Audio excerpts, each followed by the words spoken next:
ప్రియులరా, మరి ఒకసారి మీకు అందరికీ నూతన సంవత్సర శుభాకాంక్షలు తెలియజేస్తూ ఉన్నాను. మనము కొద్ది నిమిషాలు దేవుని వాక్యాన్ని ధ్యానం చేయడానికి దేవుని సన్నిధిలో మనం కూర్చుందాం.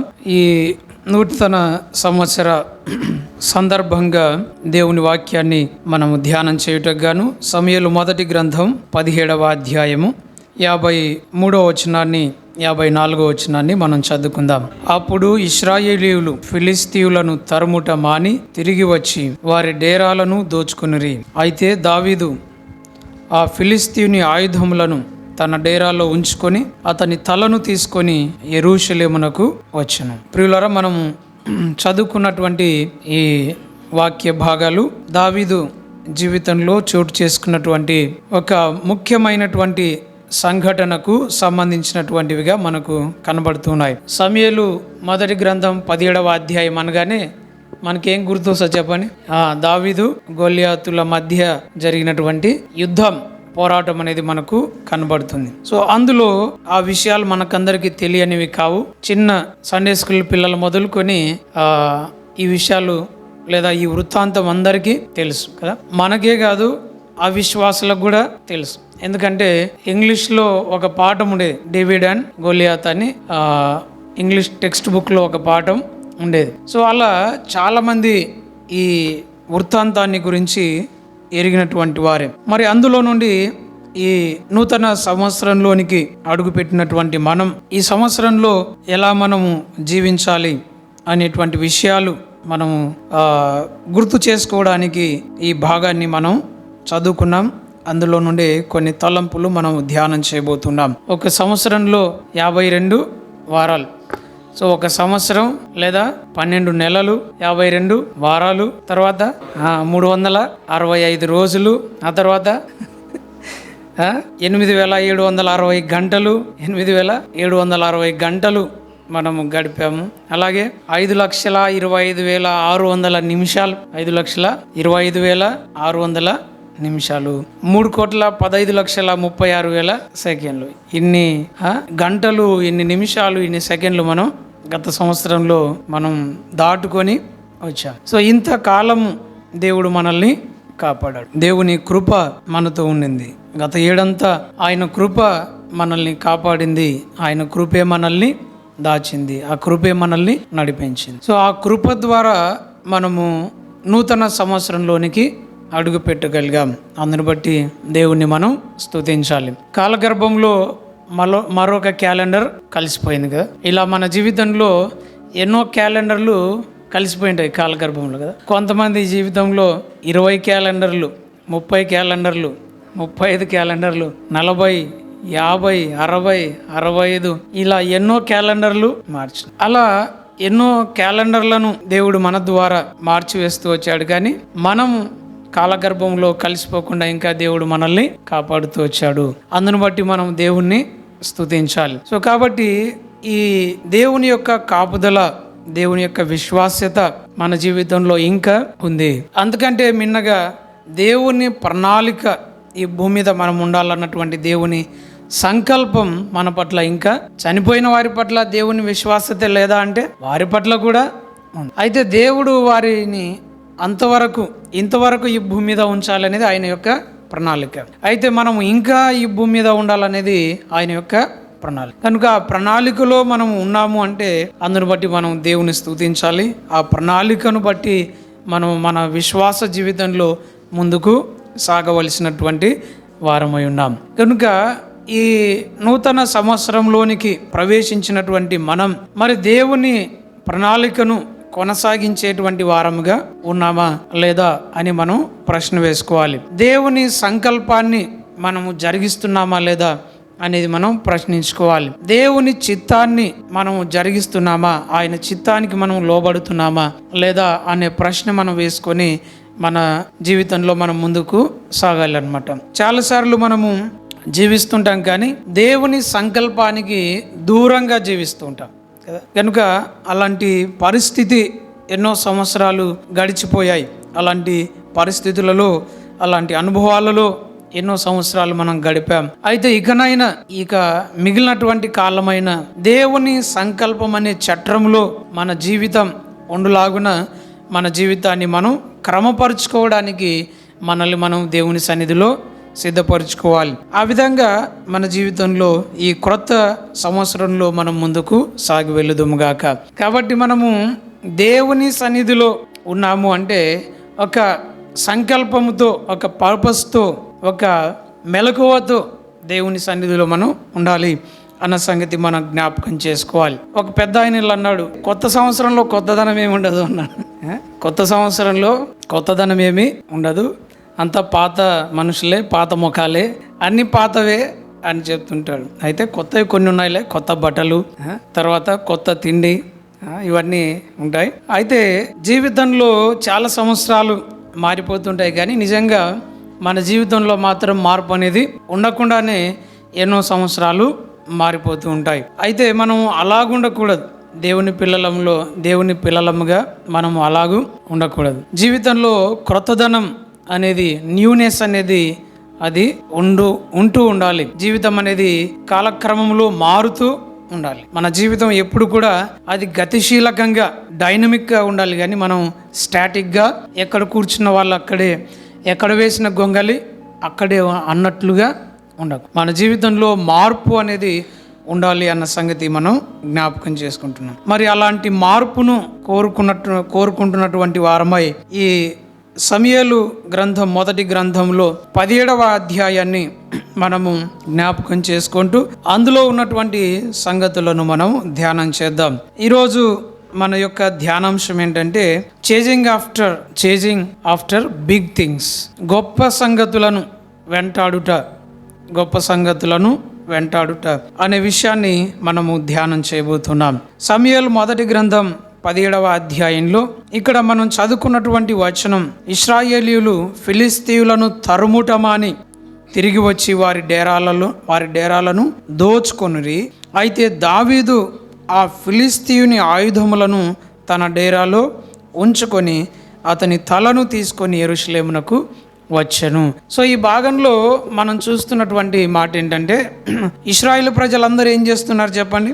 ఇశ్రాయేలు ప్రజలందరూ ఏం చేస్తున్నారు? ఫిలిస్తీయులను వారి డేరాలలో ఉన్నటువంటి వాటిని దోచుకుంటూ ఉన్నారు. ఫిలిస్తీయుల డేరాల్లో ఉన్న వాటిని దోచుకుంటూ ఉన్నారు. కానీ దావీదు ఏం చేస్తున్నాడు చెప్పండి? దావీదు ఏమి దోచుకోవడం లేదు కదా. దావీదు ఇక్కడ ఇశ్రాయేలు ప్రజలు ఫిలిస్తీయుల డేరాలలోనికి పరిగెత్తిపోతూ ఉన్నారు. దేనికోసం? అందులో ఉన్నటువంటి విషయాలను దోచుకోవడం కోసం. అందులో ఉన్నటువంటి సంపద, అందులో ఉన్నటువంటి విషయాలు, అందులో ఉన్నటువంటి ధనము, లేకపోతే అందులో ఉన్నటువంటి వస్తువులను దోచుకోవడం కోసం వారు పరుగెత్తుతూ ఉన్నారు. అయితే దావీదు మాత్రం ఏం చేస్తున్నాడు? దావీదు ఏ ఫిలిస్తీను డేరాల్లోనికి అయినా పరిగెత్తడం లేదు. ఏ డేరాను దోచుకోవడం కోసం ఆయన పరిగెత్తడం లేదు. మరి ఏం చేస్తున్నాడు? ఆయన చేతిలో ఏముంది చెప్పండి? గొలియాతు యొక్క తల. అతడు ఆ తలను తీసుకొని యెరూషలేమునకు వచ్చెను అనేటువంటి మాట మనం చూస్తాం. ఇశ్రాయేలు ప్రజలందరూ దోచుకోవడానికి పరిగెత్తుతున్నారు, కానీ దావీదు గొలియాతు తలను తన చేత పట్టుకొని వెళ్తున్నాడు. ఈ ఇద్దరి మధ్యలో ఎంత తారతమ్యం ఉందో మనం ఆలోచన చేయవచ్చు. ఈ విషయాలను మనము జ్ఞాపకం చేసుకుంటూ మనము వీటిని గురించినటువంటి తలంపులు తర్వాత మనం ఆలోచన చేస్తాం. అయితే ఈ 17వ అధ్యాయం పూర్వపరాలు మనం ఆలోచన చేస్తే, ఈ 17వ అధ్యాయం అనేది ఒక సంవత్సరాన్ని రివ్యూ చేసుకోవడానికి అవసరమైన సంగతులు ఇందులో ఉన్నట్లుగా మనం గమనించవచ్చు అనమాట. So year in the frame of 1 Samuel 17th chapter. ఈ సమూయేలు మొదటి గ్రంథం 17వ అధ్యాయంలో ఒక సంవత్సరం మనకు స్పష్టంగా కనబడుతుంది. ఇంకా చెప్పాలంటే ఒక విశ్వాసి జీవితమే అందులో మనకు కనబడుతుంది. సమూయేలు గ్రంథంలో ఈ మొదటి గ్రంథం 17వ అధ్యాయంలో ఈ సంఘటన, దావీదు గొలియాతు మధ్యలో జరిగినటువంటి ఈ సంఘటన అనేది ఒక విశ్వాసి జీవితాన్ని సంపూర్ణంగా ప్రదర్శిస్తున్నట్లుగా, ప్రస్ఫుటపరుస్తున్నట్లుగా మనకు అర్థమవుతుందన్నమాట. సో ఒక వ్యక్తి జీవితం 17వ అధ్యాయంలో సంపూర్ణంగా మనకు కనబడు. అలాగే గత సంవత్సరములో జరిగినటువంటి సంఘటనలను, అలాగే క్రొత్త సంవత్సరం కొరకైన సిద్ధపాటు ఈ 17వ అధ్యాయంలో మనకు స్పష్టంగా కనబడు. ఈ అధ్యాయంలో 4 విషయాలు మనము ఈ సమయంలో మనం చూడబోతున్నాం. 17వ అధ్యాయంలో ఉన్నటువంటి 4 విషయాలు. 17వ అధ్యాయంలో మనకు ప్రధానంగా ఎవరు కనపడతారని చెప్తాం. ఇందులో ఈ 17వ అధ్యాయం దేంతో ఎవరితో స్టార్ట్ అయింది చెప్పని? గొలియాతుతో ప్రారంభమైనట్లుగా మనం చూస్తాం కదా. 17వ అధ్యాయం గొలియాతుతో ప్రారంభమైంది. సో గొలియాతు ఒక గొప్ప అజానుబాహుడుగా, ఒక శూరుడుగా మనకు కనపడతాం. ఆ శూరుని ఇశ్రాయేలు ప్రజలు ఎదుర్కోవాల్సి వచ్చింది. ఇది మొదటి అంశం. ఆ తర్వాత రెండవదిగా ఈ శూరుని ఎదుర్కోలేక ఇశ్రాయేలు ప్రజలు చాలా రోజులు వారు వెనక్కి మరలుకున్నట్లుగా, వెనక్కి పారిపోయినట్లుగా మనం చూస్తాం. అది రెండవది. తర్వాత మూడవదిగా అలా పారిపోతున్న సమయంలోనే ఒక వ్యక్తి ముందుకు వచ్చినట్లుగా మనం చూస్తాం. అతనితో పోరాడడానికి ఒక వ్యక్తి ముందుకు వచ్చినట్లుగా మనం చూస్తాం. ఇక తర్వాత 4వదిగా తాను ఏ విధంగా ఇంకా ఆ పోరాటంలో ముందుకు వెళ్ళాడు లేదా విజయం సాధించాడో ఈ విషయాలు కూడా మనం చూస్తాం. ఈ 4 విషయాలు 17వ అధ్యాయంలో మనకు కనబడతాయి. వీటిని మనం ఇలా రాసుకోవచ్చు ఇంగ్లీష్లో. ఒకటి, ఫేసింగ్ ద జైంట్స్. మొదటగా మనము శూరులను ఎదుర్కోవడం లేదా ఈ గొలియాతును ఎదుర్కోవడం అనేది మనం చూస్తాం. తర్వాత రెండవది, failures in the battle. Failures in the battle, యుద్ధంలో ఎదురైనటువంటి ఓటములు ఇక్కడ మనకు కనబడుతుంది. మూడవది, faith that fights. Faith that fights, పోరాటానికి అవసరమైనటువంటి విశ్వాసం. అది మూడవదిగా మనకు కనబడుతుంది. ఇక 4వదిగా, forwarding in the life. Forwarding in the days to come, రాబోయే రోజుల్లో ముందుకే వెళ్ళుట అనే ఈ 4 విషయాలు. దీన్నే మనం చేజింగ్ అని మనం చూస్తాం. Chasing after big things. ఈ 4 విషయాలు మనం ఈ 17వ అధ్యాయంలో మనం చూస్తాం. మొదటిది ఫేసింగ్, రెండవది ఫెయిల్యూర్స్, మూడవది ఫెయిత్, 4వది ఫార్వర్డింగ్. ఈ 4 విషయాలు 17వ అధ్యాయంలో మనకు కనబడతాయి. అందులో మొదటి విషయాన్ని మనం చూస్తాము. మొదటి విషయం 17వ అధ్యాయం 4వ వచనం. గాతువాడైన గొలియాతు అను శూరుడొకడు ఫిలిస్తీయుల దండులో నుండి బయలుదేరుచుండెను. అతడు 6 ముళ్ళ జేనెడు ఎత్తు మనిషి. అతని తల మీద రాగి శిరస్త్రాణం ఉండెను. అతడు యుద్ధ కవచము ధరించి ఉండెను. ఆ కవచము 5,000 తులముల రాగి ఎత్తుగలది. మరియు అతని కాళ్ళకు రాగి కవచమును, అతని భుజముల మధ్యను రాగి బల్లెం ఒకటి ఉండెను. అతని ఈటె కర్ర నేతగాని దోణి అంత పెద్దది. మరియు అతని ఈట కొన 600 తులముల ఇనుము ఎత్తుగలది. ఒకడు డాలును మోయిచు అతని ముందర పోచుండెను. ఇక్కడ మొదటి అంశం ఏం చెప్పుకున్నాం చెప్పండి మనం? ఫేసింగ్ ద జైంట్స్, శూరులను ఎదుర్కోవడం. ఇక్కడ గొలియాతు అనే ఒక శూరుడు మనకు కనబడు, ఒక గొప్ప అజానుబాహుడు కనబడుతున్నాడు. ఒక మంచి ఉన్నతమైన దేహదారుఢ్యం కలిగినటువంటి వాడు. ఎంత పొడుగు ఉన్నాడు ఆ మనిషి చెప్పండి? 6 ముళ్ళ జనడు. 6 ముళ్ళ జనడు అంటే 6 మూరలు. ఈ స్లాబ్ అంతా అంటే మనకు డబల్ ఉంటాడు కదా, 10.5 10.5 అడుగులు ఉంటాడంట.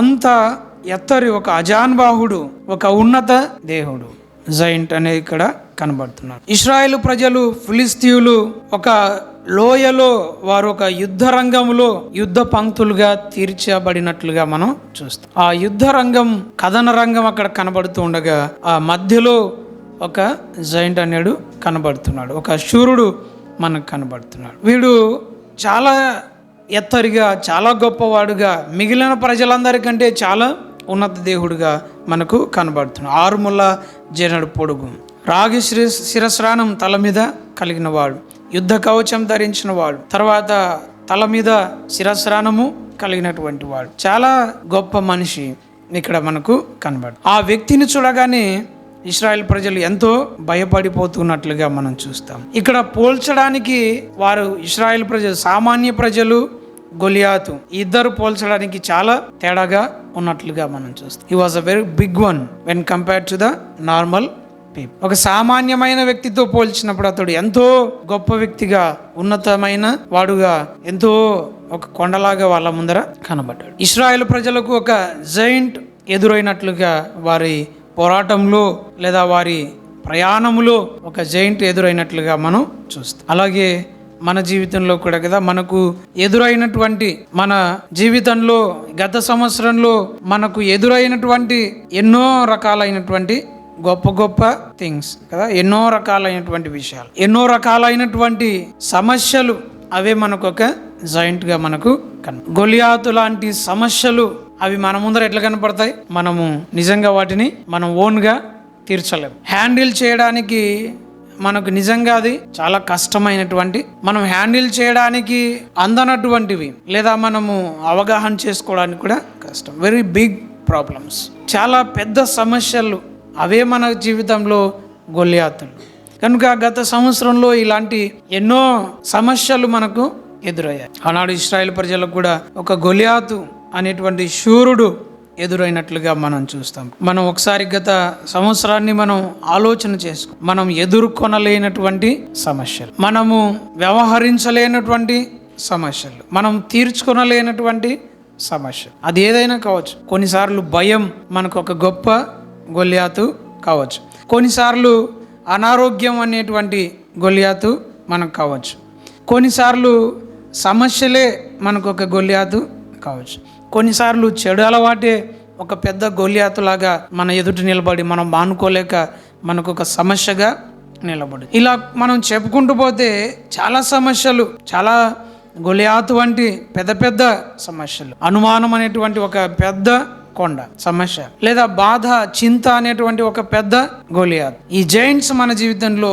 మనం డీల్ చేయలేనంత పెద్ద పెద్ద జైంట్స్ మన జీవితంలో మనకు ఎదురై ఉండవచ్చు. గత సంవత్సరంలో కూడా ఇలాంటివి ఎన్నో మనకు ఎదురు, మనము ఛేదించలేనివి, మనము సాధించలేనివి, మనము ఢీకొనలేనంత పెద్ద సమస్యలు మన జీవితాన్ని తాకినాయి కదా. అందులో అనారోగ్య సమస్యలు కొన్ని, ఆర్థిక ఇబ్బందులు కొన్ని, వృత్తిపరమైనటువంటి సమస్యలు కొన్ని, వ్యక్తిగతమైన సమస్యలు కొన్ని, కుటుంబపరమైన సమస్యలు కొన్ని, ఇలా ఎన్నో రకాలైనటువంటి సమస్యలు, సంబంధ బాంధవ్యాలు, ఇలా ఎన్నో సమస్యలు. అలాంటి సమస్యలను ఎదుర్కొని దాటుకొని మనము ముందుకు వచ్చాం. వారి యుద్ధ రంగంలో, వారి జీవితంలో మొదటి విషయాన్ని మనం చూస్తాం, ఫేసింగ్ ద జైంట్స్.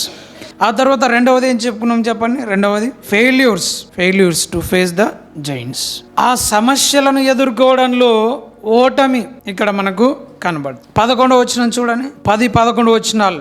ఈ దినమున నేను ఇశ్రాయేలు సైన్యములను తిరస్కరించుచున్నాను అని వాడు చెప్తూ వచ్చాడు. అలా ఆ మాటలు విన్నప్పుడు 11వ వచనంలో ఏమయ్యారు? సౌలును ఇశ్రాయేలీయులు అందరూ ఆ ఫిలిస్తీయుని మాటలు వినినప్పుడు బహుభీతులైరి. ఏమైపోయారండి? బహుభీతులైరి. ఫిలిస్తీయుడు ఆ మాటలు చెప్పినప్పుడు అందరూ భయపడిపోయారు. ఎవరెవరు భయపడినారు? సామాన్య ప్రజల, లేడీసా, చిన్నపిల్లల కాదు, సైనికులు, సైన్యాధిపతులు, శతాధిపతులు, సహస్రాధిపతులు, వీరు కాదని చివరికి రాజు కూడా, సౌలు కూడా భయం. సౌలు ఎవరండి? సౌలు రాజు, అజాన్బాహుడు ఆయన కూడా కదా. ఇశ్రాయేల్ ప్రజల్లో అందరిలో నిలబడితే సౌలు ఎలా కనపడతాడంట? భుజములు మొదలుకొని పైన కనపడు. ఇశ్రాయేల్ ప్రజలకు మొట్టమొదటి రాజు, రాజ్యాన్ని స్థిరపరిచిన వాడు, అనేక శత్రు రాజుల నుండి ఇశ్రాయేల్ ప్రజలకు విడుదల ఇచ్చినవాడు, అమాలేకీయులను ఓడించిన వాడు. అలాంటి సౌలు కూడా ఇప్పుడు ఏమైపోయాడు? భయపడిపోతున్నాడు. గతంలో ఎన్నో సమస్యలను అలవోకగా అధిగమించిన వారు, కానీ కొన్ని సమస్యలు వచ్చినప్పుడు ఏమైపోతున్నాం? భయపడిపోతుంది. వారు కూడా భయపడిపోయారు. భయపడమే కాదు, చూడండి ఇంకా 24వ వచనం చూడండి, 24వ వచనం. భయపడిపోయారు. 24వ వచనం చూడండి. ఇశ్రాయేల్ అందరూ ఆ మనిషిని చూసి మిక్కిలి భయపడి వాని ఎదుట నుండి పారిపోయారు. భయపడిపోయారు. రెండవది పారిపోయారు. ఆ సమస్యను అధిగమించలేక, ఎదుర్కోలేక పారిపోయారు. ఒక మాటలో చెప్పాలంటే ఓడిపోయారు కదా. వారు భయపడిపోయారు. భయపడితే వెంటనే ఏం చేస్తాం చెప్పండి? ఎప్పుడైతే భయం ఉంటుందో అప్పుడు అక్కడ నుండి ఏం చేస్తాం? పారిపోతాం. ఎప్పుడైతే పారిపోతాం అప్పుడు ఓడిపోతాం. జీవితంలో చాలాసార్లు మనకు ఇది జరుగుతూ ఉంటుంది. ఎప్పుడైతే భయపడతామో ఆ భయమే మన ఓటమికి మొట్టమొదటి మెట్టు. భయము పారిపోయేలా చేస్తుంది, పారిపోవడం ద్వారా ఓడిపోయేలా. కాబట్టి ఇశ్రాయేలు ప్రజలు సమస్యను చూశారు, సమస్యను చూసి భయపడిపోయారు, భయపడి పారిపోయినట్లుగా మనం చూస్తాం. కనుక ఈ రాత్రి వేళ మన జీవితంలో కూడా చాలాసార్లు సమస్యలు వచ్చినప్పుడు, గొలియాతు లాంటి గొప్ప గొప్ప సమస్యలు, పెద్ద పెద్ద సమస్యలు వచ్చినప్పుడు మనం భయపడిపోయాం, భయపడి పారిపోయాం, పారిపోయి ఓడిపోయాం. How many times we failed in our life, especial in the last year. గత సంవత్సరం మనం ఎన్నిసార్లు ఓడిపోలేదు కదా, ఎన్నిసార్లు పారిపోలేదు, ఎన్నిసార్లు పడిపోలేదు. So many times we fail in the last year. ఎన్నోసార్లు మనం ఓడిపోయాం జీవితంలో. ఓటమి, గత సంవత్సరంలో ఓటమి ఒక్కటే కాదు, ఓటములు, పారిపోవడాలు, ఓడిపోవడాలు, భయపడడాలు ప్రియులరా ఎన్నో మన జీవితంలో మనకు కనపడుతున్నాయి. అలా పడిపోయినటువంటి సందర్భాలు మనము జ్ఞాపకం చేసుకుంటే మన జీవితంలో ఎన్నో మనకు అయితే ఓడిపోయి మనం అక్కడే ఉంటే సరే. మత్తయి సువార్త 14వ అధ్యాయంలో పేతురుని గురించి మనం చదువుతాం కదా. మత్తయి సువార్త 14వ అధ్యాయం 30వ వచనం. మత్తయి 14:30 ఒకసారి అందరం చదువుదాం మళ్ళీ ఆ వచనాన్ని. 14వ అధ్యాయం 30వ వచనం. 14వ అధ్యాయం మత్తయి సువార్త 30వ వచనం. గాలిని చూచి భయపడి మునిగిపోసాగి, ఏమని? ప్రభువా నన్ను రక్షణ. సరే, గాలిని చూచి భయపడి మునిగిపోసాగి. ఇక్కడ పేతురు గురించి ఏం చూస్తున్నాం? భయపడి ఏమైపోయినట్టున్నాయంటే ఆయన మునిగి. సో భయపడితే పారిపోతాం. రెండవది ఇక్కడ భయపడితే మునిగిపోతాం. పేతురు ఏమైపోయాడు? మునిగిపోయాడు.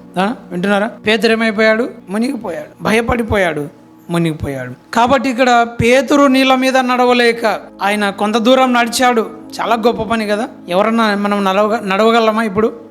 మనం అసలు నీళ్ళ మీద నడవడం కాదు కదా, నీళ్ళలో కాలు పెట్టాలంటేనే భయం మనకు. చాలామంది నీళ్ళు చూసినే అబ్బో అని అక్కడి నుంచి ఎక్కడన్నా నది ఒడ్డుకు కానీ, కాలువ ఒడ్డుకు కానీ, బావి దగ్గరకు కానీ, బావిలోకి ఇటు తొంగి చూడాలంటేనే భయం, ఏడ దాంట్లో తిరిగి పడతాము అని. కానీ పేతురు నీళ్ళ మీద నడిచాడు. ఆయన ఎంత విశ్వాసపరుడు కదా, ఎంత గొప్ప ధన్యత ఆయనకు లభించింది. ఆయనను విమర్శించేంత ధైర్యం లేకపోతే జీవితం మనకు లేదు. కాకపోతే అక్కడ జరిగిన సంఘటనను మనం ఆలోచన చేస్తున్నాం. ఏంటి? ఆయన భయపడ్డాడు కాబట్టి మునిగిపోయాడు. భయపడకపోయింటే ఆయన నడిచాడు, నడవలేక ఇప్పుడు పడిపోయాడు, మునిగిపోయాడు. పేతురు మునిగిపోయాడు అంటే ఆయన కూడా ఓడిపోయాడు. అవునా కదా? మన జీవితంలో కూడా మనం చాలాసార్లు అక్షరార్థంగా నీళ్ళ మీద నడవలేకపోవచ్చు, కానీ అలాంటి ఎన్నో జీవిత అనుభవాల గుండా మనం నడుచుకుంటూ వచ్చాం. అయితే ఎక్కడో మునిగిపోతున్నాం, ఎక్కడో ఓడిపోయాం, ఎక్కడో పడిపోయాం, ఎక్కడో మునిగిపోయాం. గత సంవత్సరాన్ని ఒకసారి మనం గుర్తు చేసుకుంటే ఎన్నిసార్లు మనం పడిపోలేదు, ఎన్నిసార్లు మనం మునిగిపోలేదు కదా. పేతురులాగా మునిగిపోయాడు. ఇంకో చోట ఇదే పేతురు గురించి ప్రభు అంటాడు. అక్కడ లూకాసు వార్త 21వ అధ్యాయంలో అనుకుంటాడు. లూకాసు వార్త 22వ అధ్యాయం 31-32 వచనాల్లో మనం చూస్తే 32వ వచనంలో 31వ వచనంలో, సీమోను సీమోను, ఇదిగో సాతాను మిమ్మను పట్టి గోధుమల వల్లే జల్లించుటకు మిమ్మను కోరుకొనెను, గాని నీ నమ్మిక తప్పిపోకున్నట్లు నేను నీ కొరకు వేడుకుంటుని, నీ మనస్సు తిరిగిన తర్వాత నీ సహోదరులను స్థిరపరచు. ఇక్కడ సీమోను ఏమయ్యాడని? పడిపోయాడు. ఏమని పడిపోయాడు? నేను ఆయనను ఎరుగను అని ఎన్నిసార్లు చెప్పినాడు? 3 మారు ఆయన చెప్పినట్లుగా మనం చూస్తాం. 3 సార్లు చెప్పి ఆయన పడిపోయినట్లుగా మనం చూస్తాం. 61వ వచనంలో కూడా మనం చూస్తే, అప్పుడు ప్రభువు తిరిగి పేతురు వైపు చూచిన కనుక పేతురు, నేడు కోడి కూయక మునుపు నీవు 3 మారు నన్ను ఎరగవందు అని ప్రభువు తనతో చెప్పిన మాట జ్ఞాపకం చేసుకొని వెలుపలికి పోయి సంతాపపడి ఏడ్చెను. పేతురు 3 సార్లు పడిపోయినాడు. నేను ఆయనను ఎరుగను, ఆయన ఎవరో నాకు తెలియదు, నేను ఆయనను ఎరుగను అని 3 సార్లు ఆయనను ఒప్పుకొనలేదు. పేతురు చాలాసార్లు 3 సార్లు ఇక్కడ పడిపోయాడు. అంతకుముందు తొందరపడి చాలాసార్లు పడిపోయాడు. నీళ్ళ మీద నడవలేక ఫెయిల్యూర్స్ అనేవి గొప్ప గొప్ప వ్యక్తుల జీవితాల్లో కూడా కనబడుతున్నాయి. సౌలు పారిపోయాడు, భయపడిపోతున్నాడు. ఎన్నో యుద్ధాలు చేసిన వాడు, ఎన్నో విజయాలు పొందుకున్నటువంటి వాడు, ఎన్నో రాజ్యాలు జయించినటువంటి వాడు ఇప్పుడు భయపడి పారిపోతున్నాడు, ఓడిపోయాడు. ఒక మాటలో చెప్పాలి, పేతురు దేవుని యొక్క రాజ్యపు తాళపు చెవులు కలిగినటువంటి వాడు, సంఘమును స్థాపించుటకు పునాది రాయిగా అయినటువంటి వాడు, ఆ బండ మీద సంఘమును కట్టినటువంటి దేవుని చేత వాడబడిన బండ వంటి వాడు.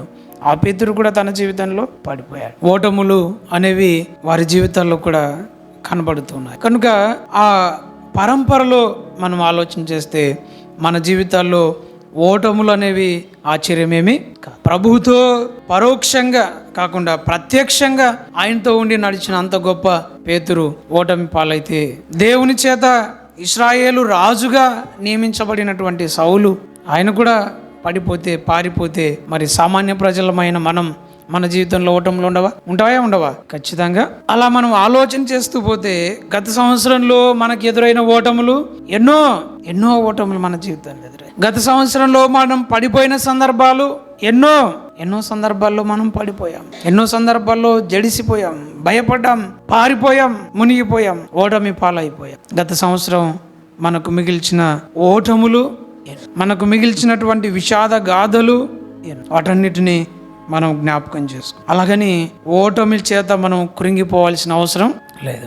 ఇక్కడ మనం చూస్తున్నాం, వారు ఎన్నో ఓటముల గుండా ఎన్నో రోజులుగా వారు పారిపోతూ వచ్చారు. ఒక రోజా 2 రోజులా చెప్పండి? అలా ఎన్ని రోజులండి? 40 రోజులు అలాగూ చెబుతూ వచ్చారు. సమూయేలు మొదటి గ్రంథం 17వ అధ్యాయంలో మనం చూద్దాం. చూడండి, సమూయేలు మొదటి గ్రంథం 17వ అధ్యాయం 16వ వచనంలో మనం చూస్తే, అక్కడ ఆ ఫిలిస్తీయుడు ఉదయమునను సాయంత్రమునను బయలుదేరుచు 40 దినములు తను తాను అగుపరుచుకొనుచు వచ్చాడు.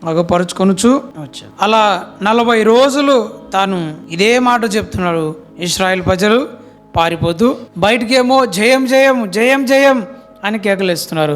తీరా వాడి దగ్గరకు వచ్చేసరికి పారిపోండ్రో అంటున్నారు కదా.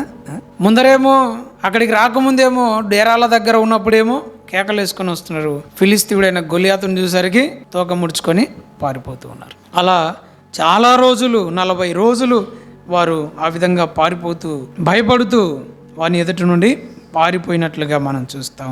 అలాంటి సమయంలో మనకు ఒక వ్యక్తి మనకు కనపడతారు. 25వ వచనంలో ఎవరు కనపడతారు? 26వ వచనంలో దావీదు ఎవరు కనపడుతున్నారు? దావీదు. అదే ఆ దావీదులో ఉన్నటువంటి ఫెయిత్ ఇక్కడ మనకు కనబడుతుంది. 3వ అంశంగా దాన్ని మనం చెప్పుకున్నాం. ఏంటి 3వ అంశము? ఫెయిత్ దట్ ఫైట్స్, పోరాడేటువంటి విశ్వాసం. ఓటమికి కారణమైన భయం మనం చూస్తున్నాం, అయితే ఇక్కడ పోరాటానికి కారణమైన విశ్వాసం.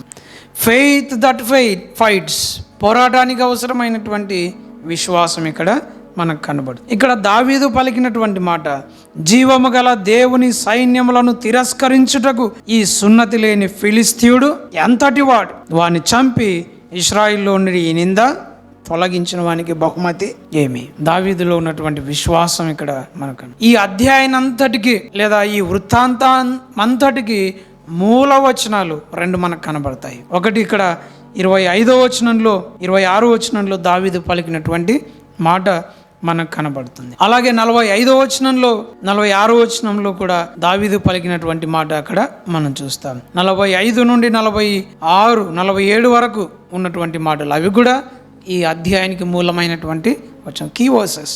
దావీదు అన్నాడు, నీవు కత్తియు ఈటయు బల్యమును ధరించుకొని నా మీదికి వచ్చుచున్నావు, అయితే నీవు తిరస్కరించిన ఇశ్రాయేలీయుల సైన్యములకు అధిపతియగు యెహోవా పేరట నేను నీ మీదికి వచ్చుచున్నాను. ఈ దినమున యెహోవా నిన్ను నా చేతికి అప్పగించును, నేను నిన్ను చంపి నీ తల తెగవేతును. ఇశ్రాయేలీయులలో దేవుడున్నాడని లోక నివాసులందరూ తెలుసుకున్నట్లు నేను ఈ దినమున ఫిలిస్తీయుల యొక్క కళేబరములను ఆకాశ పక్షులకును భూమృగములకును ఇత్తును. అప్పుడు యెహోవా కత్తి చేతను ఈట చేతను రక్షించువాడు కాడని ఈ దండు వారందరూ తెలుసుకుందరు. యుద్ధము యెహోవాదే, ఆయన మిమ్మును మా చేతికి అప్పగించునని చెప్పారు. దావీదులో ఉన్నటువంటి ఒక విశ్వాసం ఇక్కడ మనకు కనబడుతుంది. ద ఫెయిత్ దట్ ఫైట్స్, విశ్వాసం. ఆ విశ్వాసానికి మూలమేంటి చెప్పండి? ఇక్కడ దావీదులో ఉన్నటువంటి విశ్వాసానికి మూలమేంటి? దేవుడు ఎవరో ఆయనకు తెలుసు. 2 ఆస్పెక్ట్స్ హియర్, 2 విషయాలు. మనం దావీదులో ఉన్న విశ్వాసానికి 2 కోణాలు ఇక్కడ మనం జ్ఞాపకం చేసుకోవాలి. ఒకటి, తన దేవుడు ఎవరో ఆయనకు తెలుసు. ఏమంటున్నాడు తన దేవుని గురించి? ఏమంటున్నాడు? జీవము గల దేవుడు ఆయన చచ్చి శవమైన దేవుడు కాదు. ఆయన సమాధిలో నుండి తిరిగి లేచినటువంటి దేవుడు, సజీవుడైనటువంటి దేవుడు, పునరుత్థానుడైనటువంటి నా దేవుడు సజీవుడు అని దావీదు ఇక్కడ మాట్లాడుతున్నాడు. ఈరోజు మనం సేవిస్తున్నటువంటి దేవుడు, మనము ఆరాధిస్తున్నటువంటి దేవుడు, మనము అనుసరిస్తున్నటువంటి దేవుడు, మనం పూజిస్తున్నటువంటి దేవుడు, ఆయన జీవము కలిగినటువంటి, హీఈస్ నాట్ ద డెడ్, ఆయన చనిపోయినటువంటి వాడు కాదు. గాడ్ ఈజ్ నాట్ డెడ్, ఆయన చనిపోయినటువంటి వాడు కాదు. ఈ సమయంలో మనం జ్ఞాపకం చేసుకోవాలని సంగతి అదే. మనము ఆరాధిస్తున్నటువంటి దేవుడు ఆయన జీవము కలిగినటువంటి దేవుడు, సజీవుడు. ఆయన సజీవుడు మనల్ని సజీవంగా ఉంచేటువంటి వాడు. ఆయన జీవము కలిగినటువంటి వాడు, తన జీవాన్ని మనకు ఇచ్చినటువంటి వాడు. జీవము గలవాడు అంటే ఆయన ఏమైనా చేయగలిగిన. ఆ తర్వాత మనం చూస్తే రెండవదిగా ఏమంటున్నాడు? రెండవదిగా 45వ వచనంలో ఇశ్రాయేలీయుల సైన్యములకు అధిపతియగు యెహోవా. ఎవరైనా చెప్పండి, ఎవరైనా? ఇశ్రాయేలీయుల సైన్యములకు అధిపతి. ఆయన మాకు అధిపతి, మా సైన్యాధిపతి. మా సైన్యాధిపతి మానవుడు కాదు. మనం ప్రవక్తల గ్రంథాల్లో చూస్తాం కదా, యెహెజ్కేలులో, ఇర్మియాలో చాలాసార్లు దేవుడు ప్రత్యక్షమై ఏమన్నాడు చెప్పండి? ఆయనను గురించి ఏమన్నాడు? సైన్యములకు అధిపతియగు యెహోవా సెలవిచ్చినదేమనగా అంట. ఆయన సైన్యములకు అధిపతి, ఆయన మామూలు వ్యక్తి కాదు. సైన్యములకు అధిపతి, ఆయన యుద్ధము చేసేటువంటి వాడు, మన పక్షాన యుద్ధము చేసేటువంటి వాడు. ఆయన మనకందరికి అధిపతిగా ఉన్నటువంటి వాడు, శత్రువులతో పోరాటం చేసేటు ఆయన గొప్ప దేవుడు అన్న సంగతి ఇక్కడ మనం జ్ఞాపకం చేసుకో. ఆయన ఉన్నటువంటి వాడు, సైన్యాధిపతిగా ఉన్నటువంటి వాడు అని ఇక్కడ మనం చూస్తున్నాం. ఆ తర్వాత మనం చూస్తాము ఆయన యుద్ధము యెహోవాదే అని పలికాడని కదా. యుద్ధము యెహోవా. ఆయన యుద్ధం చేసేటువంటి దేవుడు, మన పక్షాన యుద్ధం చేసేవాడు. ఎలా యుద్ధం చేస్తాడు? 47వ వచనంలో అన్నాడు, కత్తి చేత ఈట చేత కాదు. ఆయన కత్తితో ఈటతో మనల్ని రక్షించేవాడు కాదు. ఆయన సర్వ సైన్యాధ్యక్షుడు. ఆయన శక్తి, ఆయన బలము ఎంతో గొప్పది. సర్వ సైన్యములను సంహరించగలిగినటువంటి సైన్యాధిపతి, ఆయన సర్వ సైన్యాధ్యక్షుడు. అందుకే దావీదు అంత విశ్వాసంతో ముందుకు వెళ్తూ, ఎంతో గొప్ప విశ్వాసంతో తాను వెళ్తూ ఉన్నట్లుగా మనం చూస్తాం. అయితే ఆ విశ్వాసాన్ని ప్రదర్శించడానికి దావీదులో 2 అనుభవాలు మనం చూస్తాం. తన విశ్వాసానికి 2 కోణాలు మనం చూస్తున్నాం. ఒకటి ఏంటి? తన దేవుడు ఎవరో ఆయనకు తెలుసు. తన దేవుడు ఎవరో ఆయనకు తెలుసు. అందులో ఆ దేవుడు ఎలాంటి వాడు మనం చూసాం కదా. ఎలాంటి వాడు? ఆయన జీవం గలవాడు. రెండవది సైన్యములకు అధిపతి అనే మాట మనం చూస్తాం. తర్వాత ఆ 2వ కోణం ఏంటంటే ఆయన ఎవరో ఆయనకు తెలుసు. దావీదు ఎవరో కూడా ఆయన, తాను ఎవరో ఆ సంగతిని ఆయన ఎరిగినటువంటి వాడు. ఆయన ఎవరన్నాడు? ఏమన్నాడు? నేను యెహోవా పేరట నీ మీదకి వచ్చుచున్నాను అంటాడు 45వ వచనంలో. 45వ వచనంలో అంటాడు, నేను యెహోవా పేరట నీ మీదకి. తాను ఎవరని? తాను యెహోవాకు చెందినవాడు, దేవునికి చెందినవాడు అని తాను ఎప్పుడు మర్చిపోయినవాడు కాదు. ఈరోజు మనం కూడా జ్ఞాపకం చేసుకోవాలి, మన దేవుడు ఎవరో మనం తెలుసుకోవాలి. రెండవదిగా మనం ఎవరో కూడా మనం తెలియదు. మనం ఎవరికి చెందిన వారము అనేది మనం గుర్తుపెట్టుకుంటే మనం ఎంత హుందాగా ఉంటాము, ఎంత ధైర్యంగా ఉంటాము. అవునా కదా చెప్పండి? మనం ఎవరమో మనకు తెలిస్తే మనం చాలా ధైర్యంగా. ఒక ప్రధానమంత్రి కొడుకు లేదా ఒక ఎమ్మెల్యే కొడుకు జన సమూహంలోకి వచ్చినాడు అనుకోండి, ఎలా ఉంటాడు ఆ వ్యక్తి? తాను ఒక ఎమ్మెల్యే కొడుకు అనే తెలిసి తన చుట్టూ కాపలా ఉంటుంది. తనను ఎవరు ఏం చేయలేనని ధైర్యం. ఎందుకు చెప్పండి? తాను ఎవరో తనకు. అలాగే మనం ఎవరమో మనకు తెలిస్తే మనమేం భయపడాల్సిన అవసరం, ఆ సంగతి మనం జ్ఞాపకం చేయాలి. ఆయన విశ్వాసమునకు ఉన్నటువంటి 2 యాంగిల్స్, 2 కోణాలు మనం చూసాం. ఆయన దేవుడు ఎవరో తెలుసు, ఆయన దేవుని గురించి, అలాగే ఆయన గురించి కూడా. అలాగే ఆయన విశ్వాసంలో 2 అనుభవాలు మనం చూస్తాం. 2 experiences in his life, in his faith. ఒకటి ఏమంటాడంటే 34వ వచనం చూడండి. 34వ వచనం, నేను నా తండ్రి యొక్క గొర్రెలను కాయిచుండగా సింహమును ఎలుగుబంటియును వచ్చి మందలో నుండి ఒక గొర్రె పిల్లను ఎత్తుకొని పోవచ్చుండగా నేను దాన్ని తరిమి చంపి దాని నోటున్న ఆ గొర్రెను విడిపించి తిని, అది నా మీదికి రాగా దాని గడ్డం పట్టుకొని దాన్ని కొట్టి చంపి. ఆ పైన ఏమంటాడు? సింహాన్ని చంపాను అన్నాడు. తర్వాత ఎలుగుబంటిని చంపాను అంటాడు. అని చెబుతూ, నీ దాసుడనైన నేను ఆ సింహమును ఎలుగుబంటిని చంపితేనే జీవము గల దేవుని సైన్యములను తిరస్కరించిన ఈ సున్నతి లేని ఫిలిస్తీయుడు వాటిలో ఒకదాని వలె. ఆయన విశ్వాసానికి ఒక కారణం ఏంటంటే తన యొక్క గత అనుభవం, ద ప్రీవియస్ ఎక్స్పీరియన్స్. గత అనుభవం తనను ఇంకా విశ్వాసం గలవానిగా చేసింది. ఎందుకు చెప్పండి? ఇలాంటి సమస్యలు ఎన్నో నాకు ఇంతకు ముందు ఎదురైనాయి. ఆ సమస్యలో నేను దాన్ని అధిగమించానా లేదా? నాకు ఒకసారి సింహం ఎదురైంది, దాన్ని నేను చంపానా లేదా? చంపాను. మామూలుగా సింహాన్ని ఎవరైనా చంపగలరా చెప్పండి? మనం నిద్రనే చంపలేకున్నాం, సింహాన్ని ఎప్పుడు చంపుతాం? అవునా కదా చెప్పండి? ఒకరోజు మనం నిద్రనే చంపలేం, ఇంకా మనం సింహాన్ని ఎప్పుడు చంపుతాము? అవునా? మనం నిద్రను చంపలేం కాబట్టి ఏం చేయాలా? ఇట్లా ఎప్పుడన్నా నైట్ మీటింగ్ ఉన్నాయనుకోండి, ఆల్ నైట్ ప్రేయర్ కానీ వాచ్ నైట్ సర్వీస్ కానీ ఉందనుకోండి, ఏం చేయాలి అప్పుడు? నిద్రపోవాలా? నిద్రను సంపాలి. అది సంపాలంటే ఏం చేయాలా? పగలు కొంచెం అన్నా ఒక అర్ధ గంటనో గంట అన్నా పడుకొని రావాలా. పనులన్నీ సరి చేసుకొని ఎట్లా ఒకట దాన్ని సెట్ చేసుకొని ముందే మనం కొంత రెస్ట్ తీసుకొని వస్తే అప్పుడు మనము దేవుని సన్నిధిలో చురుకుగా కూర్చోవడానికి అవకాశం ఉంటుంది కదా. సో కాబట్టి ఇప్పుడు నుంచి అలాంటి పని చేద్దాం. సో ఇక్కడ దావీదు సింహాన్ని చంపాడు, ఎలుగుబంటిని చంపాడు. మరి సింహాన్ని ఎలుగుబంటిని చంపినటువంటి అనుభవం నాకు గతంలో ఉంది కాబట్టి ఇప్పుడు నేను ఈ వ్యక్తిని చంపగలను అనే ఒక విశ్వాసం దావీదు. మన జీవితంలో కూడా గతంలో దేవుడు మన ద్వారా చాలా సింహాలను చంపించాడా లేదా? చెప్పండి, చంపించినాడా లేదా? చంపించినాడు. చాలా ఎలుగుబంట్లను చంపించినాడా లేదా? ఏమండి పలికరు? చంపించినాడా లేదా? చంపించినాడు. దేవుడు ఎన్నో ఎలుగుబంటి వంటి సమస్యలను ఆయన చంపించాడు. గత సంవత్సరంలో ఎన్నో సమస్యలను అధిగమించగలిగాం, ఎన్నో ఇబ్బందులను దాటుకొని రాగలిగాం. సింహాల వంటివి, ఎలుగుబంటి వంటివి ఎన్నో మనం వాటిని దాటుకొని వచ్చాం. ఎన్నో రోగాలు దాటుకొని వచ్చాం, ఎన్నో హాస్పిటళ్ళు దాటుకొని వచ్చాం కదా. ఎన్నో కొట్లాటలు, ఎన్నో సమస్యలు, ఎన్నో ఇబ్బందులు, ఎన్నో పరిస్థితులు దాటుకొని వచ్చాం.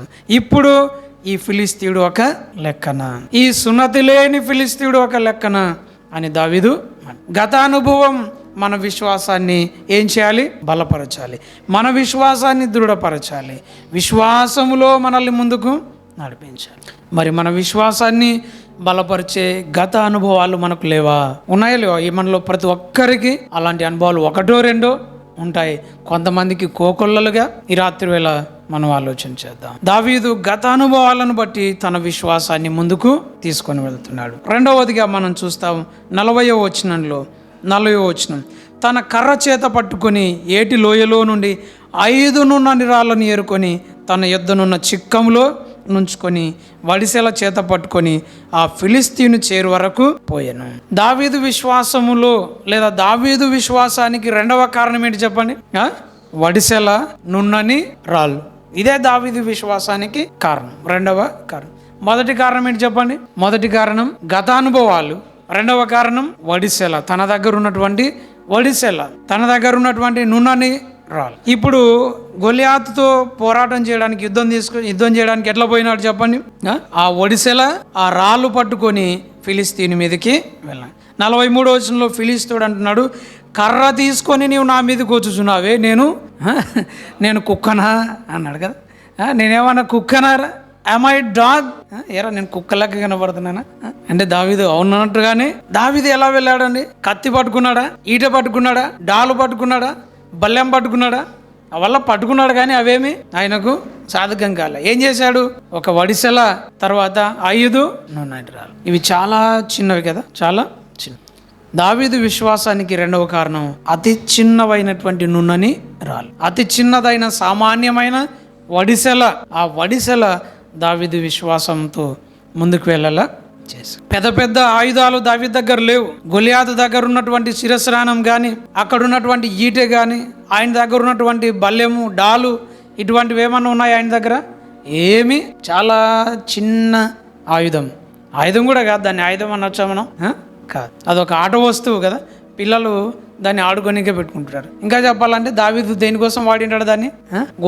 గొర్రెలు ఏదన్నా పొలంలోకి అట్లా దూరం పోతుండే అని అట్లా వేసి అది రాయి ముందర పడితే తిరిగి మందలు వచ్చి వీడికి గొర్రెవా అని అర్థం కాలే కదా, కుక్కన అన్నాడు. కానీ దావీదు ఎట్లా అని పోయాడు? ఈడొక గొర్రెలే అనుకొని పోయినాడు. అవునా? చాలా చిన్న పరికరాలు పట్టుకొని దావీదు ముందుకు వెళ్ళాడు. ఆ పరికరాలే దావీదు విశ్వాసానికి నాంది, మూలం. ప్రియులరా, మన ప్రభు పలికిన శ్రేష్టమైన మాట కూడా అదే కదా.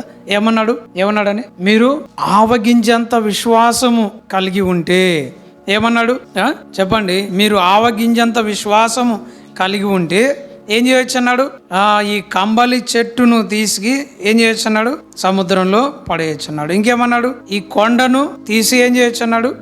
ఎత్తి సముద్రంలో పడవేయచ్చు అన్నాడు. చూడండి, మత్తయి సువార్త 21వ అధ్యాయంలో మనం చూస్తాం. మత్తయి సువార్త 21వ అధ్యాయంలో మనం చూస్తే అక్కడ 20-21 వచనాలు, 22 వచనాల్లో మనం చూస్తే అక్కడ ఏమన్నా అంటే, ప్రభు నీవు ఈ అంజూరపు చెట్టే కాదు, ఈ కొండను చూసి నీవు ఎత్తబడి సముద్రంలో పడవేయబడుదువు గాక అని చెప్పినప్పుడు అలాగూ జరుగును అని అన్నాడు. ఏమని? సో కాబట్టి మనకు కొంచెం విశ్వాసం, ఒక పరిపూర్ణమైన కొంచెం విశ్వాసం, ఆవగింజంత విశ్వాసము చాలు పోరాడడానికి. ఉందా ఆవగింజంత విశ్వాసం అండి? బహుశా మన జీవితంలో గొల్లియాతులు ఎదురు కావచ్చు, మనకంటే గొప్ప సమస్యలు ఎదురు కావచ్చు, మనము తాకలేని, లేకపోతే మనం వ్యవహరించలేని, మనం పరిష్కరించుకోలేని సమస్యలు మన జీవితంలో ఎదురు కావచ్చు. అయితే వాటిని ఎదుర్కోవడానికి కావాల్సింది ఆవగింజంత విశ్వాసం, చిన్నని వడిసెలంత విశ్వాసం, సన్నని నున్నని రాళ్ళంత విశ్వాసం. అలాంటి విశ్వాసం మన దగ్గర ఉందా?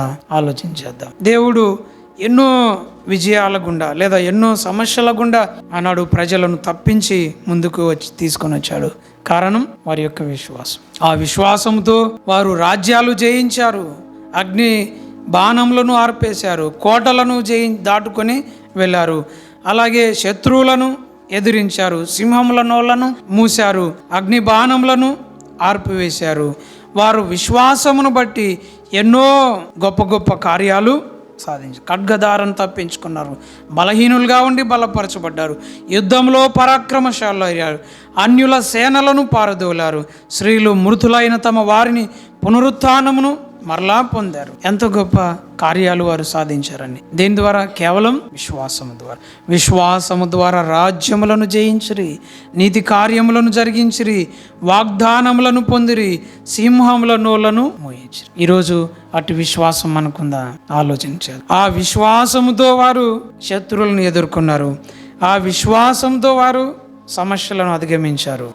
కొంచెము విశ్వాసం, ఆవగింజంత విశ్వాసం, ఆవగింజంత విశ్వాసం. అందుకే ఇక్కడ ప్రభు పలికినటువంటి మాట మార్క్స్ వార్తలో ఒక మాట మనం చూస్తాం. 9వ అధ్యాయం 23వ వచనం. మార్క్స్ వార్త 9వ అధ్యాయం 23వ వచనం. అందుకు యేసు, నమ్ముట నీ వలనైతే నమ్మువానికి సమస్తము సాధ్యమే. ఏమని? నమ్ముట నీ వలనైతే నమ్మువానికి సమస్తము సాధ్యమే. వింటున్నామా ఈ మాట? నమ్ముట నీ వలనైతే ఎటువంటి గొల్లియాతునైనా నీవు జయించగలవు, ఎటువంటి సింహంనైనా నీవు చంపగలవు, ఎటువంటి ఎలుగుబంటినైనా నీవు చంపగలవు. ఏం కావాలి నీకు? నమ్మాలి. ఎటువంటి కొండనైనా నీవు పెకిలించగలవు, ఎటువంటి చెట్టునైనా నీవు పెకిలించగలవు. ఆ విశ్వాసం మనల్ని. నమ్ముట నీ వలనైతే నమ్మువానికి సమస్తమును సాధ్యం. దేవుడు మనకి ఇస్తున్న వాగ్దానం ఇదే. దేవుని వాగ్దానాలు ఇది ఒకరోజు కాదు, ఒక సంవత్సరానికి కాదు, అది జీవితాంతం కదా. మనం వాగ్దానాలను నిర్లక్ష్యం చేయం, వాగ్దానాలను పట్టించుకోమని కాదు. దేవుని వాక్యములో అనుదినము అనుక్షణము వాగ్దానాలు మనం చేతపట్టుకుంటూ ఉండాలి. సంవత్సరానికి ఒక్క వాగ్దానం కాదు, సంవత్సరం అంతా దేవుని గ్రంథంలో వాగ్దానాలు ఉన్నాయి. అందుకే మనం ఒక వాగ్దానం పట్టుకొని దానికి పరిమితం కాకూడదు. దేవుని భక్తుడు భక్సింగ్ గారు పాట రాశారు. అందుకే గ్రంథ వాగ్దానములన్నీ నావి. ఏమన్నా? ప్రతి అధ్యాయం, ప్రతి వచనము వరుస గ్రంథంలో ఉండే వాగ్దానాలన్నీ అందులో దేవుడు మనకిస్తున్న ఒక మాట, ఒక వాగ్దానం. నమ్ముట నీ వలనైతే నమ్మువానికి సమస్తము సాధ్యం. ఈ మాట మనం నమ్ముతున్నామా? దేవుడు మన ద్వారా సమస్తము సాధ్యం చేయగలడు. అవునా? దేవుడు మన ద్వారా సమస్తము సాధ్యం చేయగలరు. నమ్మిన వారు ఆమేనని చెప్పండి. ఆయన ఏమైనా సాధించి. ఆవగింజంత విశ్వాసం మనకు. ఈరోజు మనలో అలాంటి విశ్వాసం లేదు కాబట్టి మనం సాధ్యం చేసుకోలేకపోతున్నాం కొన్ని పనులు మన జీవితంలో. ఆ విశ్వాసం లేదు కాబట్టి మనం నమ్మలేకపోతున్నాం. నమ్మడం మన వల్ల కాలేదు కాబట్టి మన ద్వారా కొన్ని పనులు కావడం లేదు. ఈ రాత్రి వేళ ఈ నూతన సందర్భంగా మనం ఆలోచించేద్దాం. నమ్మడం మన వల్లనైతే మన ద్వారా ఏమైనా చేయడం ఆయన వల్ల అవుతుంది. ఇది మనం జ్ఞాపకం చేసుకో. దేవుడు మన ద్వారా ఏమైనా సాధ్యం చేయగలడు. అది ఎలాంటి పని అయినా కానీ, ఏమని ఎలాంటి పని అయినా కానీ. కనుక విశ్వాసముతో ఇక్కడ దావీదు ఏం చేస్తున్నాడు? పోరాటానికి ముందుకు వెళ్తున్నాడు. విశ్వాసముతో యుద్ధ రంగంలో కాలు మోపుతున్నాడు. విశ్వాసంతో కథన రంగంలో తాను కదం తొక్కుతూ ముందుకు వెళ్తున్నట్లుగా మనం చూస్తాం. ఈ సందర్భంగా మనం కూడా మన జీవితంలో మనకు ఎక్కడ ఓటములు ఎదురయ్యాయో, ఎక్కడ మనం ఓడిపోయాము, ఎక్కడ మనం పారిపోయాము, ఎక్కడ మనం పడిపోయాము, ఎక్కడ మనం మునిగిపోయాము, అక్కడే తిరిగి లేవబడ్డానికి, అక్కడే తిరిగి లేపబడ్డానికి, అక్కడే మనం విజయం పొందడానికి విశ్వాసంతో ముందుకు సాగి వెళ్ళుదుముగాక. చాలా ఓటములు మనకు వచ్చాయి. ఆ ఓటమును అధిగమించడానికి దేవుని అందలి విశ్వాసంతో మనం ముందుకు సాగి వెళ్దాం. అలాగూ దావీదు జీవితంలో విశ్వాసము ఇక్కడ మనకు కనబడు. పోరాటానికి అవసరమైనటువంటి విశ్వాసం. ఇక చివరిదిగా మనము చివరి అంశాన్ని చూసుకొని మనం ముగించుకుందాం. 4వ అంశాన్ని మనం ఏం చెప్పుకున్నాం చెప్పండి. 4వది forwarding in the days to come, chasing after big things. So ఇక్కడ దావీదు తాను యుద్ధంలో ముందుకు సాగి వెళ్తున్నట్లుగా మనం చూస్తాం. సో మనం ముగించుకుందాం. చూడండి, ఇక్కడ దావీదు గురించి మనం చదువుకున్న వచనాల దగ్గరికి వద్దాం. 53, 54 వచనాల్లో అందరూ దోచుకోవడానికి వెళ్తుంటే దావీదు ఏం చేస్తున్నాడు? ఆయన చేతిలో ఏముంది? ఫిలిస్తీయుని తల పట్టుకొని యెరూషలేముకి. ఎంత వింతగా ఉంది కదా. అందరూ ఫిలిస్తీన్ల గుడారాల్లో ఏమేమి దొరుకుతాయా, మంచి వస్త్రాలు ఏమి దొరుకుతాయా, బంగారు, వెండి, వైడూర్యాలు, ఇలాంటివి ఏమైనా సంపద, ఆస్తులు, పాస్తులు ఇలాంటివి ఏమైనా దొరుకుతాయని అందరూ అక్కడికి అందరూ పాకులాడుతుంటే, అందరూ అక్కడికి పరుగులు తీస్తుంటే, ఇక్కడ దావీదు మాత్రం ఏం చేస్తుంటాడు? నింపాదిగా ఆయన చేతిలో గొలియాతు తల పట్టుకొని. ఇద్దరిలో ఎంత తేడా మనకు కనపడుతుంది? అందరూ ఒకటి చేజ్ చేస్తుంటే దావీదు మాత్రం ఇంకొకటి చేస్తుంది. ఈరోజు మనం కూడా ఇక్కడ మనం గమనించాల్సిన సంగతి, చాలామంది వ్యక్తులు ఇలాగే చేస్తుంటారు కదా. అందరూ ధనం వెంట, so many people run after money, run after position, run after fame, ఇలా సంపద కోసం, హోదా కోసం, ప్రసిద్ధి కోసం కదా, పేరు ప్రఖ్యాతుల కోసం, ఇలా వేటి వెంటనూ పడుతూ ఉంటారు. కానీ దావీదు మాత్రం గొలియాతు తల చేత పట్టుకున్నాడు. ఏమి అందులో ఉంది? అందులో మనం చూస్తాం కదా, అక్కడ 24వ వచనంలో 24వ వచనం 25వ వచనం చూడండి. అక్కడ ఏముంది చూడండి. అక్కడ దావీదు ఆ ఫిలిస్తీని తలలో తాను సంపాదించుకున్నవి లేదా తాను కలిగి ఉన్నటువంటివి అక్కడ మనం చూస్తాం. ఏమున్నాం అక్కడ?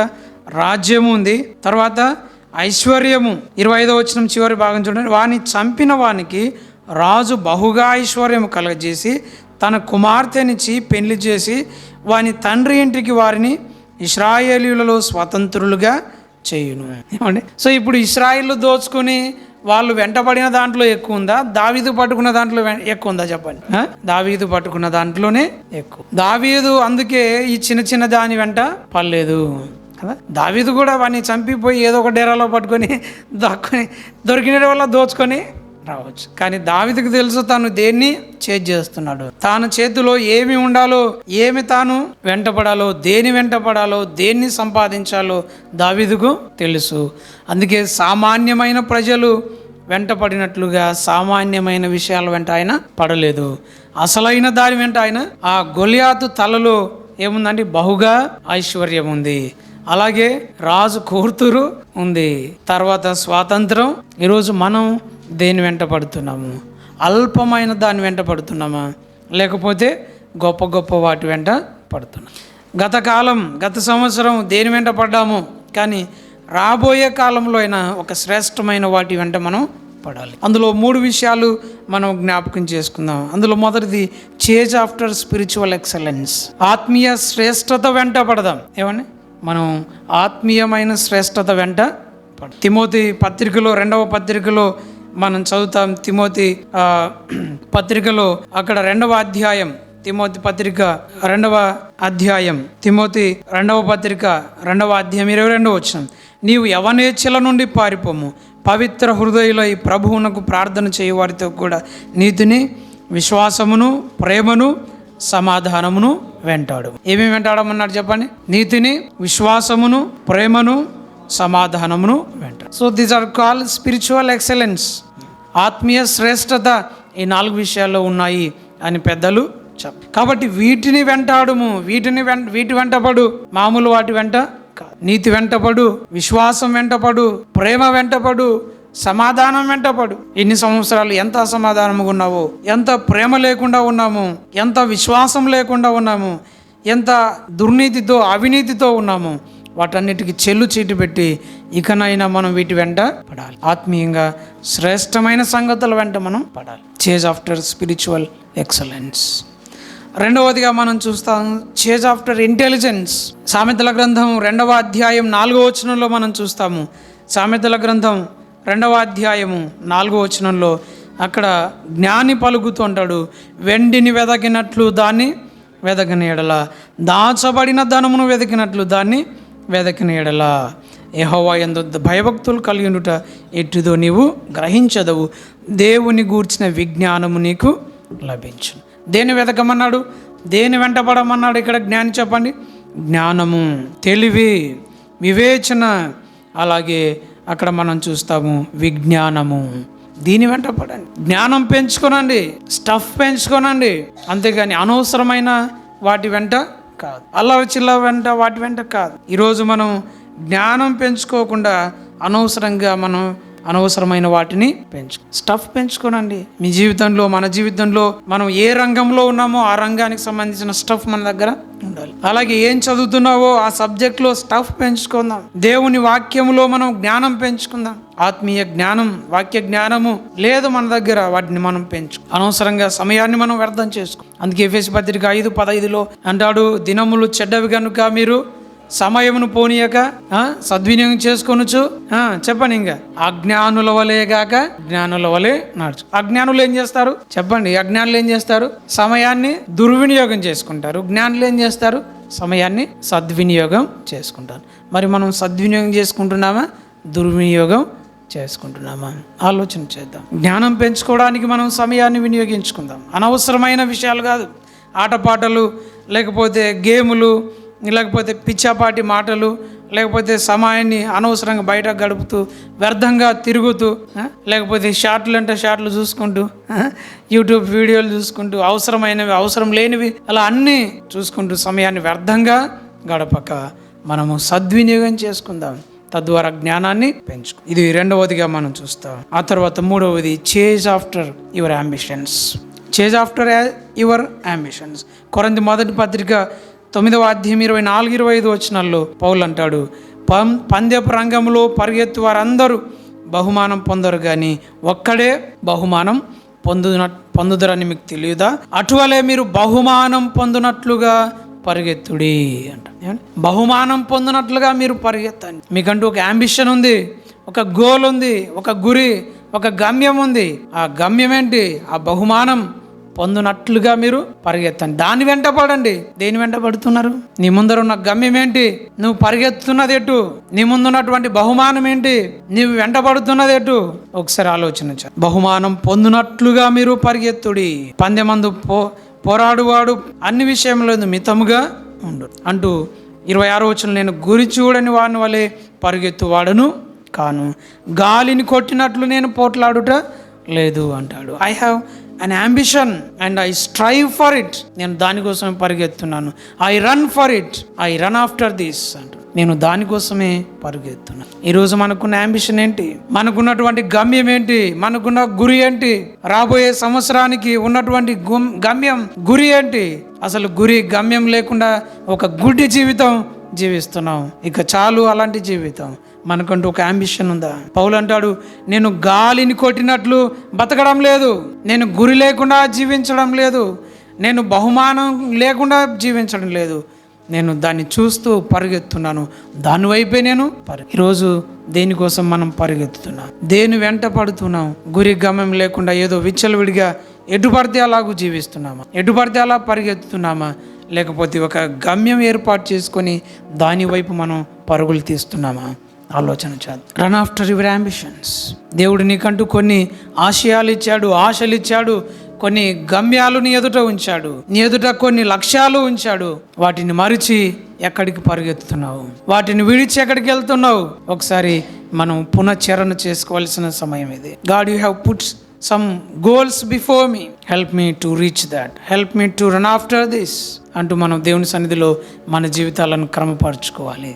దావీదు అక్కడ పౌలు అంటున్నాడు, నేను గురి చూడని వాని వలె పరిగెత్తువాడను కాను. గురి చూస్తూ మనం పరిగెత్తాలి. ఒక శ్రేష్టమైన జీవితం కొరకు మనం ముందుకు వెళ్ళాలి, దాని వెంట పడాలి. కానీ అల్పమైన విషయాల కోసం వాటి వెంట పడకూడదు. మోషే అల్పమైన సంగతుల కోసం చూడలేదు.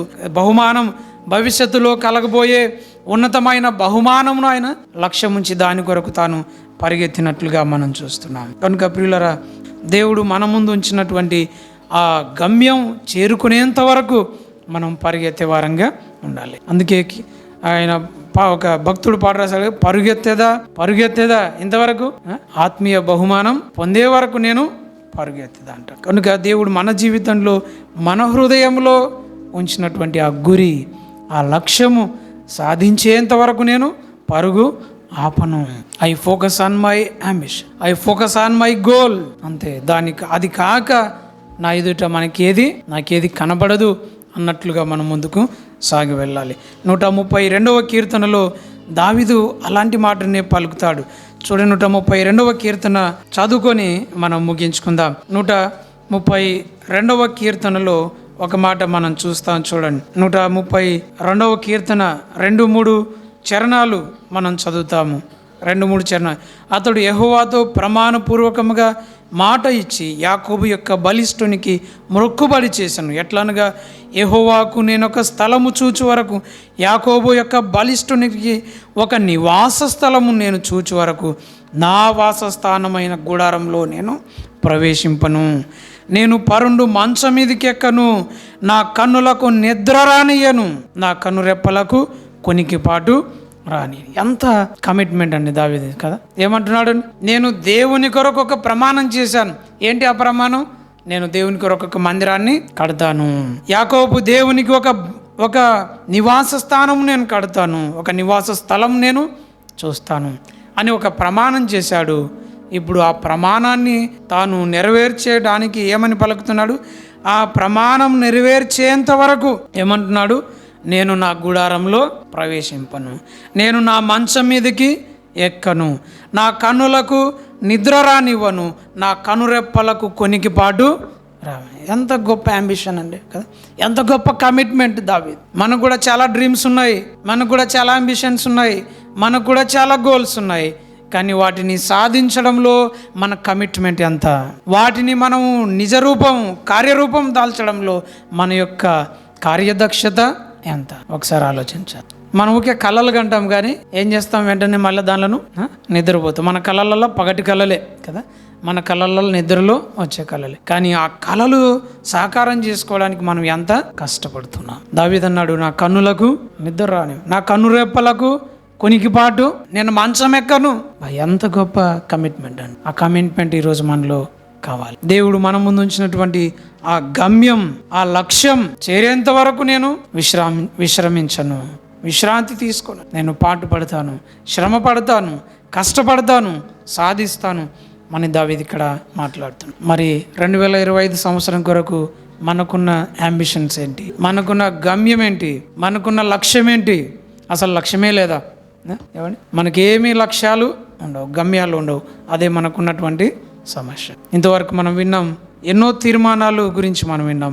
మనం కూడా ఒక తీర్మానం చేసుకుందాం. దేవుని సన్నిధిలో మనం కూర్చుండగా ఒక తీర్మానం చేసుకుందాం. మన ఆత్మీయ జీవితానికి సంబంధించి, మన వ్యక్తిగత జీవితానికి సంబంధించి, పరిచర్యకు సంబంధించి, సంఘ జీవితానికి సంబంధించి ఒక తీర్మానం చేసుకుందాం. మన జ్ఞానాన్ని పెంచుకోవడానికి ఒక తీర్మానం చేసుకుందాం. ఒక లక్ష్యం మనం నిర్దేశించుకుందాం. ఆ లక్ష్యాన్ని సాధించుటకు మన జీవితంలో ముందుకు సాగి వెళ్దాం.